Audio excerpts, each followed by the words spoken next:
बारे में सीखेंगे। इससे पहले हमने विस्थापन विधि के बारे में बताया था। आज हम देखेंगे समतल दर्पण और उत्तल लेंस की सहायता से किसी भी दिए हुए द्रव का अपवर्तनांक ज्ञात करना, जल का अपवर्तनांक ज्ञात करना। तो जब हम ये प्रैक्टिकल करते हैं तो सबसे पहले जो हमारा उद्देश्य होता है उसमें उद्देश्य ये है कि समतल दर्पण तथा उत्तल लेंस की सहायता से जल का अपवर्तनांक ज्ञात करना। तो हमें मालूम होना चाहिए दर्पण और लेंस में क्या अंतर होता है। सबसे पहला क्वेश्चन, दर्पण क्या होता है, लेंस क्या होता है, लेंस कितने प्रकार के होते हैं और उत्तल लेंस और अवतल लेंस की पहचान कैसे करेंगे। अगर आपको दे दिया जाए तो उत्तल लेंस कैसे पहचानेंगे और अवतल लेंस कैसे पहचानेंगे। और फोकस दूरी और अपवर्तनांक की परिभाषाएं मालूम होना चाहिए। लेंस की फोकस दूरी से क्या मतलब होता है और अपवर्तनांक, द्रव का अपवर्तनांक या किसी भी माध्यम के अपवर्तनांक से क्या मतलब होता है, अपवर्तनांक की परिभाषा याद होना चाहिए। तो सबसे पहले हम उद्देश्य लिख लेते हैं। कोई भी प्रैक्टिकल जो हमें दिए जाते हैं करने के लिए उसमें उद्देश्य लिखा रहता है। तो वही उद्देश्य यहाँ पर हमें सबसे पहले पॉइंट में लिखना है, समतल दर्पण और उत्तल लेंस की सहायता से द्रव का या जल का अपवर्तनांक ज्ञात करना। उसके बाद आवश्यक उपकरण, जो एपरेटस यूज्ड किए जाते हैं वो एपरेटस लिखे जाते हैं। हमें इसमें क्या दिया जाता है, ये जो हमें यहाँ पर चित्र बना हुआ है तो इसमें हमें दिए जाते हैं, एक स्टैंड दिया जाता है, उसमें एक पिन लगी होती है, एक स्केल दिया जाता है जिससे हम लेंस से उस पिन की हाइट ज्ञात करते हैं, एक उत्तल लेंस दिया जाता है, एक समतल दर्पण दिया जाता है और हमारे पास पानी की कुछ बूंदें होना चाहिए, थोड़ा सा पानी हमारे पास एक कंटेनर में रखा होना चाहिए। ये सब चीजें हैं। उसके बाद इसका सिद्धांत क्या होता है, ये सिद्धांत यहाँ लिखा है, यही सिद्धांत लिखना है। इसका फॉर्मूला जो अपवर्तनांक होता है 2 - fg/f। fg, यहाँ पर हम fg और f दोनों चीजें निकालेंगे। फोकस दूरी fg जो होती है ये बिना जल डाले लेंस और दर्पण के बीच में बिना जल डाले लेंस की फोकस दूरी ज्ञात करते हैं, और एक बार दर्पण के ऊपर जल डाल के हम फोकस दूरी ज्ञात करते हैं। तो fg जो फोकस दूरी है वो बिना जल डाले लेते हैं, और दर्पण पर जल डालकर जो फोकस दूरी लेते हैं उसको हम कैपिटल F में लिख रहे हैं। ये सेंटीमीटर में दोनों दूरियां नापते हैं। अब यहाँ पर थोड़ा सा हम ये समझ लें सिद्धांत के बाद कि इस प्रैक्टिकल को करते कैसे हैं। तो हमारे पास एक स्टैंड में एक पिन दी जाती है और एक समतल दर्पण और एक उत्तल लेंस है। तो हम सबसे पहले समतल दर्पण रखते हैं और इस स्टैंड को इस तरह से एडजस्ट करते हैं कि ये जो पिन है ये पिन इस दर्पण के सेंटर में पड़े, और इसके ऊपर हम एक उत्तल लेंस रख देते हैं, दर्पण के ऊपर उत्तल लेंस रख देते हैं, और ये लेंस भी इस तरह से रखते हैं कि इस पिन की नोक इसके सेंटर ऑफ कर्वेचर पर पड़े, यानी जो मिड सेंटर होता है वहां पर इसकी नोक पड़े। अब इस पिन को हम धीरे धीरे पीछे लेकर जाते हैं स्टैंड पर, और इसके ऊपर अपनी आंख रख के हम देखते रहते हैं कि इस पिन का प्रतिबिंब इसके अंदर दिखाई देने लगे। ये पिन है और इसका प्रतिबिंब जब बनता है तो ये बिल्कुल एक दूसरे के बीच में लंबन नहीं रहना चाहिए, वस्तु और पिन के बीच में लंबन नहीं रहना चाहिए। यानी जब हम अपनी आंखों को चलाते हैं तो पिन और पिन का प्रतिबिंब दोनों साथ साथ चलते हुए दिखाई दें। अगर ये हटे हुए हैं तो हम पिन को थोड़ा पीछे ले जाकर एडजस्ट करते हैं और पिन के प्रतिबिंब दोनों को साथ साथ चलते हुए देखते हैं। तो जब ये हमारे पास कंडीशन आ जाती है, जब पिन और पिन का प्रतिबिंब दोनों साथ साथ चलते हैं, तब हम इसके लेंस, ये जो दर्पण है इसके ऊपर स्केल रख के हम पिन तक की दूरी नाप लेते हैं। वही दूरी यहाँ पर लिखना होती है। जो क्रमांक 1, ये तो क्रमांक डालते हैं, 3 रीडिंग्स हम लेते हैं।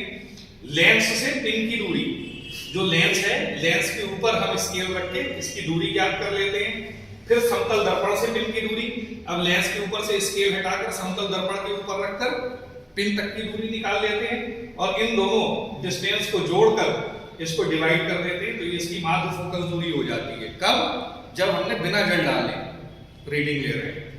अब उसके बाद हम क्या करते हैं, इस लेंस को थोड़ा सा उठाते हैं और इस जो दर्पण है मिरर, उस मिरर के ऊपर हम 4, 5, 6 बूंदे पानी ड्रॉप कर देते हैं, और उसके बाद लेंस जहां रखा था उसी जगह लेंस रख देते हैं। हम इस बात का ध्यान रखेंगे कि हमने किस जगह से उठाया, थोड़ा सा उठाया, ड्रॉपर से उसके ऊपर 5-6 बूंदे डाल दी और उसके बाद लेंस को फिर उसकी जगह पर रख दिया। तो अब इस लेंस और दर्पण के बीच में पानी की बूंदें आ जाती हैं। तो जो हमें प्रतिबिंब पहले साफ दिखाई दे रहा था अब वो थोड़ा धुंधला दिखाई देने लगेगा। अब हम इसको फिर से एडजस्ट करेंगे साफ प्रतिबिंब देखने के लिए। पिन को थोड़ा सा पीछे की तरफ खिसकाएंगे, फिर हम वही कंडीशन प्राप्त करेंगे कि पिन और पिन का प्रतिबिंब दोनों साथ साथ चलते हुए दिखाई दें और जो पिन का प्रतिबिंब है वो पिन की ठीक नोक पर बन जाए। जब ये कंडीशन आ जाएगी तो इस कंडीशन में हम अपनी आंख को इस पिन के ऊपर रखकर देखेंगे और इसके बीच में अगर लंबन है, ये जो पिन हटी हुई होती है इसको हम कहते हैं लंबन। तो पिन और पिन के बीच में, प्रतिबिंब के बीच में अगर लंबन है तो पिन को हम थोड़ा सा खिसकाकर इस लंबन को दूर कर लेते हैं।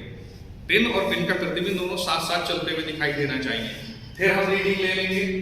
जब हमारी पिन और पिन का प्रतिबिंब दोनों साथ साथ चलते हुए दिखाई देंगे तो समतल दर्पण से पिन तक की दूरी, समतल दर्पण के ऊपर हम स्केल रख के और इस पिन की दूरी ज्ञात कर लेंगे। वो रीडिंग यहाँ लिख देंगे और यहाँ पर इसकी माध्य फोकस दूरी आ जाएगी। ठीक है। अब हमारे पास FG और F दोनों रीडिंग्स आ जाएंगी। तो जो हम गणना करेंगे, 3 गणना होंगी। फर्स्ट रीडिंग में हम ये गणना कर लेंगे, ये फॉर्मूला लगाएंगे ANW is equal to 2 minus FG upon F। तो FG और F की जो वैल्यूज हमारे पास आएंगे वो इस फॉर्मूले में रख के हम पहली इक्वेशन निकाल लेंगे। फिर उसके बाद सेकेंड रीडिंग के लिए लेंस को हम बिल्कुल साफ कर लेंगे, मिरर को और लेंस को दोनों को कपड़े से साफ कर लेंगे। उसके बाद फिर दूसरी रीडिंग लेंगे। तो जिस तरह से हमने पहली रीडिंग ली ठीक उसी तरह से हम सेकेंड रीडिंग लेंगे। फिर दूसरी बार पानी डालकर रीडिंग लेंगे, एक बार बिना पानी डाले लेंगे, एक बार पानी डालकर लेंगे, उसके बाद फिर लेंस को साफ कर लेंगे। उसके बाद तीसरी रीडिंग लेंगे, एक बार बिना पानी डाले, फिर दूसरी बार में पानी डालकर। इस तरह से हमारे पास 3 रीडिंग्स आ जाएंगी और इन तीनों रीडिंग्स का जब हम औसत मान लेकर मान निकालेंगे वो मान हमारा अपवर्तनांक कहलाएगा। तो द्रव का जो अपवर्तनांक होता है वो 1.33 होता है, कांच का अपवर्तनांक 1.5 होता है। तो ये जो मान आएगा निकलकर ये लगभग 1.33 आएगा। 1.31 भी आ सकता है, 1.32 भी आ सकता है, ज्यादा डिफरेंस नहीं होगा। अगर हम ज्यादा ठीक तरह से प्रैक्टिकल करेंगे तो हमारी रीडिंग एग्जैक्ट 1.33 आती है और अपवर्तनांक का कोई मात्रक नहीं होता है। ठीक है, ये आप लोगों को पहले पढ़ चुके हैं, डेफिनेशन पढ़ा चुके हैं। तो यहाँ हम परिणाम का हेडिंग डालेंगे। अगर प्रमाणित मान ये 1.33 होता है, अगर प्रतिशत त्रुटि हमारा मान 1.33 है और अगर हमारी ये जो वैल्यू आ रही है कैलकुलेशन करने के बाद ये अगर 1.31 या 1.32 आ रही है तो हम इस फॉर्मूले से परसेंटेज एरर निकाल सकते हैं, प्रतिशत त्रुटि। और जो 3 सावधानियां, मेन सावधानियां होती हैं वो 3 सावधानियां लिख देंगे। लड़के आमतौर पर सावधानियां लिखने में क्या करते हैं स्टूडेंट्स, एक पूरा पेज सावधानियों से भर देते हैं, 10, 11, 12 पूरे पेज पर सावधानियां लिख देते हैं। आपको कुल 3 सावधानियां लिखना है जो उस प्रैक्टिकल को करते टाइम ध्यान रखना चाहिए। जो मोस्ट इंपॉर्टेंट सावधानियां होंगी वो तीनों सावधानियां हो जाएंगी। तो आपके फर्स्ट 1, 2, 3, 4, 5, 6, 7 ये तो स्टैंडर्ड वैल्यू लिखी है 6, 7। इन 7 पॉइंट्स